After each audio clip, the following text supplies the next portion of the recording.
વલસાડ જિલ્લાના વાતાવરણમાં પલટો આવ્યો છે। કપરાડા અને ધરમપુર તાલુકામાં બરબાદીનો વરસાદ વરસ્યો છે।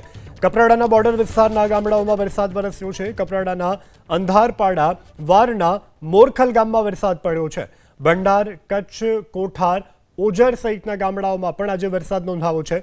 ધરમપુરના ખડકી, મધુરી અને ઉલ્લાસપિંડી ગામમાં પણ વરસાદ વરસ્યો છે। ભારે વરસાદથી સ્થાનિક નદીઓમાં પાણીની આવક થઈ છે, તો કેરી અને લીલા શાકભાજીમાં ભારે નુકસાનની શક્યતા છે। તો આ વરસાદ વિલન બની ત્રાટક્યો છે। અનેક વિસ્તારોમાં વરસાદને કારણે અહીં થતા જે શાકભાજી છે, કેરી સહિતના પાક છે, તેને વ્યાપક નુકસાન પહોંચી રહ્યું છે। તો છેલ્લા ઘણા દિવસથી કમોસમી વરસાદે માજા મૂકી છે, ત્યારે આજે પણ ધરમપુરના ખડકી, મધુરી, ઉલ્લાસપિંડી ગામમાં બરબાદીનો વરસાદ વરસ્યો છે। અંધારપાડા વારના મોરખલ ગામમાં વરસાદ પડ્યો છે। ભંડાર, કચ્છ, કોઠાર, ઓજર સહિતના ગામડાઓમાં પણ આજે વરસાદ નોંધાયો છે। ધરમપુરના ખડકી, મધુરી અને ઉલ્લાસપિંડી ગામમાં પણ વરસાદ વરસ્યો છે। ભારે વરસાદથી સ્થાનિક નદીઓમાં પાણીની આવક થઈ છે, તો કેરી અને લીલા શાકભાજીમાં ભારે નુકસાનની શક્યતા છે। તો આ વરસાદ વિલન બની ત્રાટક્યો છે।